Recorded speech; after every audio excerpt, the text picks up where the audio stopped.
범행은 국가 원수를 경호하기 위해 강력한 화기로 중무장한 대통령 경호처 소속 공무원들을 사병화하여 재판의 집행인 법관이 발부한 영장의 집행을 물리력을 동원해 조직적으로 저지하도록 한 것으로 전례 없는 공무집행 형태라는 점이 고려되어야 합니다. 따라서 체포방해 관련 범행의 경우 피고인에 대하여 보다 엄중한 책임을 묻지 않을 수 없으므로 양형위원회의 양형구간 1년에서 4년보다 중한 징역 5년을 선고함이 타당하다고 판단됩니다. 다음으로 국무위원 심의권 침해, 허위 공보, 비합본 현출 방해 관련 직권남용 권리행사 방해, 대통령 경호법 위반 교사 범행에 대해 살펴보겠습니다. 이 부분 범행은 모두 피고인이 대통령으로서 권한을 남용한 직권남용 성격의 범죄들로서 이에 대한 대법원 양형위원회의 양형 기준은 없으나 앞서 살펴본 바와 같이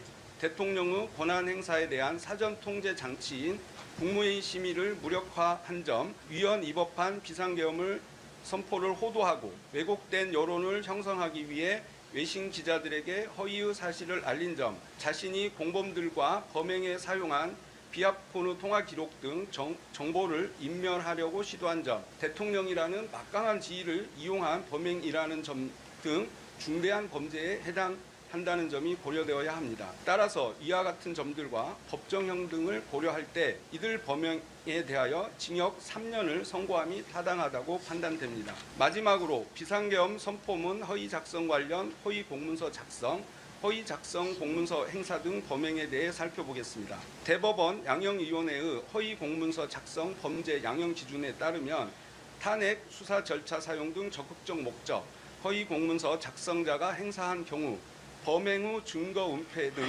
다수 가중 양형 인자가 존재하므로 가중 구간 1년 6월에서 2년 6월에 해당합니다. 특히 이 부분 범행은 피고인이 대통령의 국법상 행위에 대한 헌법상 통제 장치인 문서주의, 부서주의를 전혀 준수하지 않았음에도 이를 사후에 은폐하기 위해 허위의 공문서를 작성하여 탄핵 심판 또는 수사 절차에 사용하려고 하였고 이후 문제가 될 것을 우려하여 이를 무단으로 폐기까지 한 것으로 재질이 매우 불량합니다. 이와 같은 양형위원회의 양형구간, 범죄의 중대성 등을 고려할 때 이 부분 범행에 대해 징역 2년을 선고함이 타당하다고 판단됩니다. 이상의 선고형을 종합하면 이 사건 공소사실 전체에 대하여 피고인에게 징역 10년을 선고함이 타당합니다.